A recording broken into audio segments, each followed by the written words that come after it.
We haven't seen Cari in days, just text messages. A Lifetime original movie, ripped from the headlines. We've never gone this long without talking. You haven't heard from her at all? She's never done anything like this. Based on a true story. She's been harassing me and this other woman that I'm dating. Why is she so fixated on you? Why is she so fixated on me? From executive producers Kelly Ripa and Mark Consuelos. There hasn't been a single sighting of Cari since she disappeared. If she's alive, then the question is, where is she? And if she's dead, that means someone else is sending the texts and emails. Alicia Witt. I spy with my little eye. Cari, she's watching us. Zach Gilford. Leah Thompson. I am telling you, something has happened. Is this some kind of sick joke? The Disappearance of Cari Farver. Premieres Saturday, October 8th at 8. Only on Lifetime.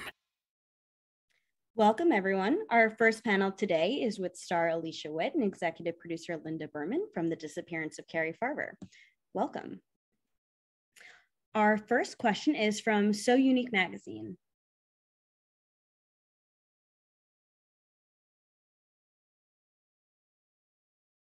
Please unmute to ask your question. Hi, can you guys hear me? Yes.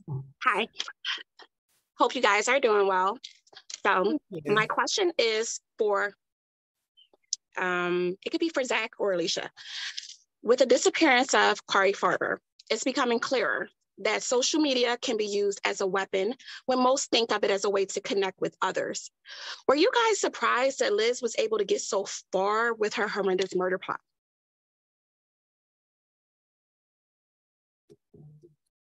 Well, Zach isn't here, so we'll let Alicia answer that. Okay. You know, it's so in the book, A Tangled Web, on which the script is based, and the book is, of course, based on the true story. The book is about the true story. It is said a number of times throughout the book that in retrospect, when you see all of it and all the facts laid out and all of the events laid out, it's easy enough to say in retrospect, how did she get away with it? How did no one figure it out right off the bat? But in the real story, the detectives did question her in the very beginning. And she was so, her brain had already worked out that they would. She had, if anything, almost set it up that they would. And she had perfectly orchestrated it so that she had answers for them that convinced them she had nothing to do with it. So she was actually questioned early on. And yes, in retrospect, it's hard to believe it went on as long as it did. But when you look at all the facts of it and how complex it was, I think at the time it didn't seem as obvious to anyone. It's a fascinating and really disturbing story. Thanks so much. Thank you so much. Our next question is from Mike Hughes. Yeah, back to Alicia here. This is a real acting role. I mean, lots of times actors get to tone it down, modify it, something like that.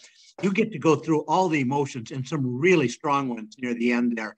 So just tell me, when you first picked up the script, did you realize how much this would be and how much of an adventure was for you to do a role like this? I was completely surprised as I was reading the script by how it turned out, because I was unfamiliar with the case. So that was thrill number one for me, to be offered it and then to read it and find it was not only a really engaging page turner, but then to discover that the character I'd been offered had so much to do and was so different from what she appeared in the beginning. I was just kind of bouncing off my seat by the time I got to the end of it. And that only amplified as I dug into the real story and the real character, and found ways to represent our version of her appearance, as well as her physicality, as well as her voice.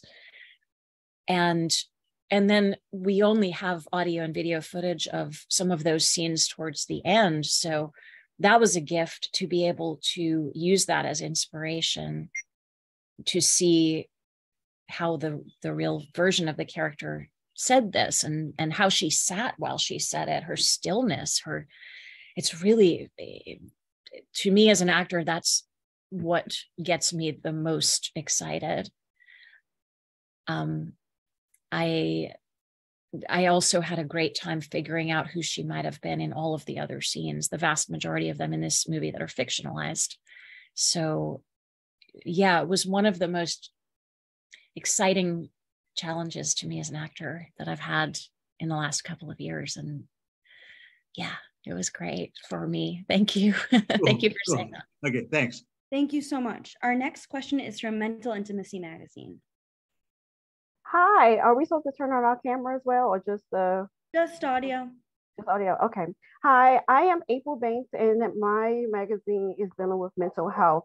And so I noticed we're in the month of October, and with this month is Depression and Mental Health Awareness Month. And anxiety and bipolar, from what I was seeing in this movie, is very heightened.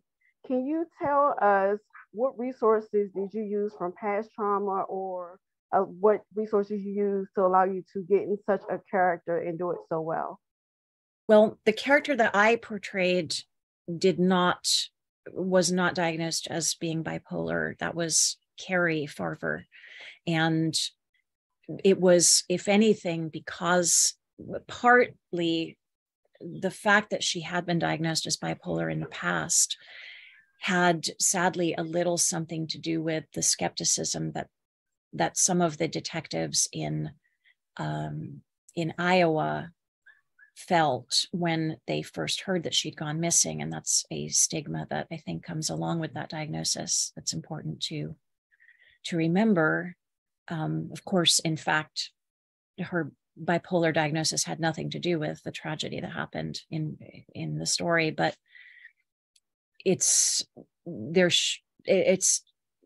so many people have experiences with trauma and mental illnesses, and it's the more that we talk about it and the more we normalize talking about it, the less of a secret it needs to be for anybody. There's absolutely nothing to be embarrassed about with those things. And I think that is an important issue that's brought up in this movie. Thank you so much. I appreciate it. It was a great movie. You did an excellent job. I'm waiting to watch it again this Saturday. Thank you. Thank you so much. Thank you so much. Thank you, Alicia. Our next question is from Starry Constellation Magazine. Alicia, this is, as he mentioned, it's such a tough character for you. Very intense, and I'm sure you had long days on set. How did you slip into this role, and then what did you do to shake off a long day of shooting? That's a great question. And this is something I've learned how to do over the years, because as a younger actor, I did not know how to do it. And it's so very crucial for your own mental health to not take these characters home with you, especially the darker ones. But really, any character, even the lightest character that I've played, usually has something that has happened to her that comes up in the telling. And it's just so important to keep up those boundaries in your own life. And even in between takes, I don't take it as seriously anymore. I had an experience with Al Pacino. I don't mean to name drop, but it's one of the best stories I've lived through. Is just, I was doing this scene with him in a movie we worked on years ago, and I was so intense in between takes. I was like all amped up and keeping my head down and shaking and crying. And at one point, Al just said, you don't have to get this worked up for a scene. It's an action movie. They're going to cut it up into all these little pieces. And it transformed the way I think about that sort of thing. So even for something where you do need to go really deep, and I felt 100% like I was not myself during those scenes, but in between those scenes, I was 100% myself. And it actually helps me to be more spontaneous and more truthful to the version of the character I'm trying to portray. At this point, I don't really think about how it is I do that. I'd have to think longer about that, but I am able to. Thank you for asking. Thank you so much. Our next question is from JB Ruby from Sci-Fi Magazine. Jamie? Hi, thanks for talking to us. So now, since you're playing something that's based on a real character, or not a real character, a real person, sorry, and you have the video footage and all that, how do you kind of balance what you take from that versus what of your own creative input that you put in? That is instinctive in some ways, and in other ways, for example, if I was doing a scene that we didn't have audio or video of, I would often listen to it or watch it on my phone before we did that, if I felt like maybe I was slipping out of her just a little bit, because she had a specific way of speaking as well. She had a kind of inflection that I was hoping to bring to it. And at the same time, our movie is based on real facts. There's lots that is a little bit different in the telling of it, just simply because it's a 2-hour-long movie. And so it was fun to just kind of, another great thing is that we filmed those last 2 scenes, the big interrogation scenes. That was on the very first day, which, Linda, was such a gift, because it let me discover the real meat of her, the part we did have video of. And then I kind of used that as a touchstone for all the rest of it, which in our movie comes before. But at that point, I already had that benchmark to rely on. I'll add too that Alicia did so much research on the character and read the book and watched all the videos that we ended up changing some of the lines based on what she had seen in the videos to make it more authentic to the real person. And it really helped. And especially, as you said, with the inflection that the real character had, the real person had, you brought that all to life. Like, it's so much, it's creepy how much if somebody goes online and looks it up, it's very, very close to the real Liz. Thank you. Great. Thank you. Thank you so much. We have time for one more question. Krista with TV Meg site. Hi. Can you hear me? Yes. My question is, what was the most challenging part of doing this role, and what was your most favorite moment of doing the role? For me, the challenges were also my most favorite. And I think the 2 challenges I enjoyed the most were the scenes that were directly inspired by scenes that we have video of, because knowing that you can watch them side by side, and this is sort of the real test. How much could I emulate this real person in those particular scenes? So that was fun. And then also digging into the kind of the first thing I wanted to dig into once I had read the book and understood just how twisted the whole story was why would someone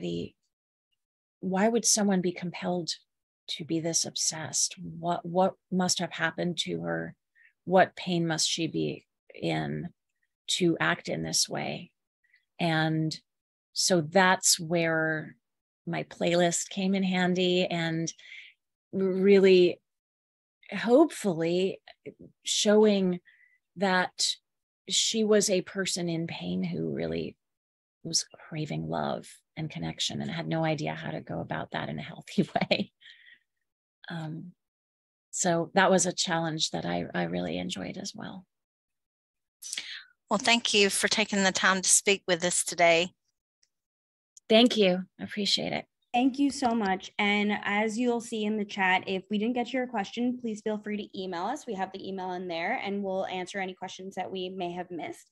Thank you so much to Alicia Witt and Linda Berman for being here. Please tune in to The Disappearance of Cari Farver this Saturday, October 8th at 8/7 Central on Lifetime. Thank you. Thank you. Stay tuned for our